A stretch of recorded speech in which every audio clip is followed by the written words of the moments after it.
নেশা কি বেশি হয়ে গেছে রে? ভাই কি ভাই আমার আম্মা অনেক অসুস্থ ভাই। ভাই আমার আমি ওষুধ আনতে যাবো ভাই। ভাই ভাই ভাই ভাই আস্তে আস্তে কথা কোন ভাই। আমার আম্মা অসুস্থ। তুই কি ঝামেলা করতে চাইছিস? না ঝামেলা হতে হইতেছে না ভাই। আমার কাছে টাকা পয়সা নাই।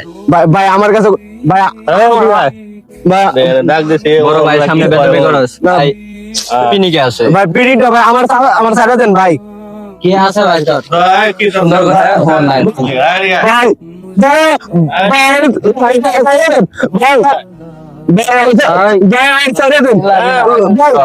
ভাই ভাই ভাই ভাই ভাই ভাই আমার আম্মার ভাই আমার আম্মা ওষুধ ভাই ভাই এটা করেন না ভাই ভাই ভাই আমরা আউডিট করি ভাই ভাই ভাই ভাই ভাই আজকে চল। চলো চলো